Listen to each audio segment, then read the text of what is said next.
Arthur Geese, get out of my dreams and into my warthog, because we're about to play all the Halo ever.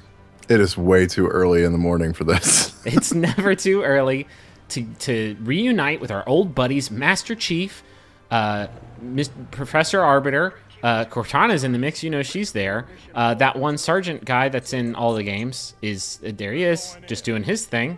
And we're going to talk about Halo, the Master Chief Collection, which you very recently reviewed for Polygon.com, the video game website. I did. Here, most of this video is going to be Halo 2 stuff, the remastered Halo 2, because I don't know, I haven't played it yet, but to me it sort of seems like the crown jewel of the collection, just the thing that has received probably the most work. Well, as evidenced by the ridiculous blur CG cutscene that we're watching. That's how you know it's been remastered. There's an hour of this in the game. Jeezy crazy. So we're looking at, so you do this a lot. This is video you actually captured, this very impressive, and it was impressive with the Halo Anniversary Edition. But the Switch, whoop, there we go. Yeah. Because Halo 2, much like the Anniversary Edition of the original, that got released in, God, what? 2004? No, I'm sorry, the remastered original. Oh, that was 2011, which was the 10-year anniversary of Halo CE, which was 2001. Wowzers. What it's really cool is that it is two games sort of running on top of each other. Is that an accurate way to describe the science of the remaster? So like there are two graphics engines running, with the sort of original running underneath at all times, and this sort of new coat of paint running on top of it, which you can toggle on or off. Because the game and like all the mechanics and all that are identical to specifically the Halo 2 version that released on Windows Vista. What were the key changes between? Because I only played it on Xbox.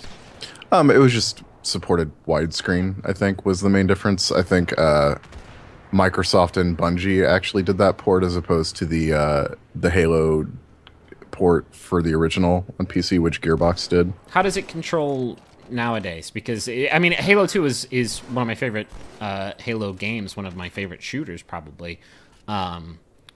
But I don't know, it came out so long ago, and shooters have like come such a long way since then. Is it still a treat? So the thing is, shooters now have sort of evolved from Call of Duty, right, more so than Halo since like 2007.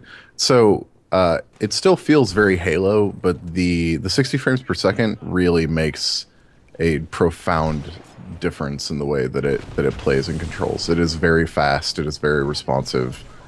Certainly more so than I think you'll remember it controlling. And it never controlled poorly, but it definitely controls better. Is this your favorite? Is this your favorite thing in the collection? What all is in the collection? Can you break it down for me real quick? Every Master Chief Halo game, so Halo 1, 2, 3, and 4. Okay.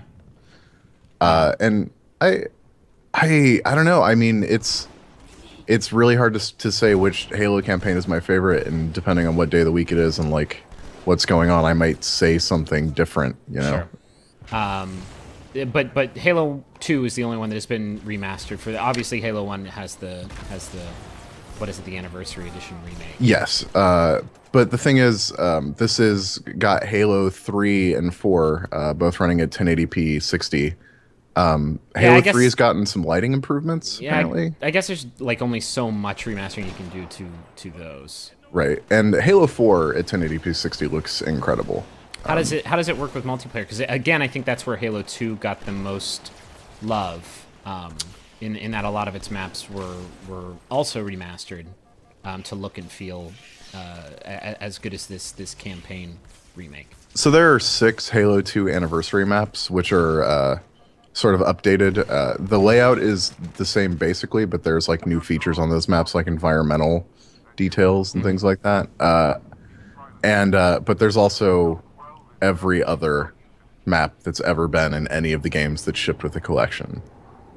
So that's a insane number of multiplayer maps. Yeah, that's I'm a little hesitant about this. I love Halo, but I don't think I've been sold on like what the big new stuff is, because I think like traditionally when I think of like what the best sort of collection like this would be. It's like the orange box is the only thing I can think of that rivals it in value. But that had, you know, Portal, that had a lot of really cool original stuff in there too.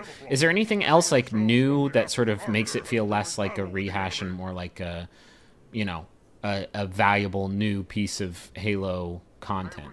I mean, I would say that the sort of remastering from top to bottom of the audio-visual presentation of Halo 2 is like a pretty big deal because it's not just graphics. They also re-recorded the score. They've re-recorded all the sound effects. Does that all switch too when you do yes. that toggle? Oh, that's really so you neat. can actually switch during cutscenes too and go back and see the original cutscenes, which is a pretty bonkers thing. Yeah. And you can see me going back and forth here. This is original, I think, Halo 2 graphics that you're looking at right now. Good level. I mean, Halo 2 actually holds up remarkably well. And I think one of the appeals of this game is just being able to play the games from start to finish. It's a really interesting experience as a Halo fan to be able to do that, to go through the games, to play any parts of them in any order.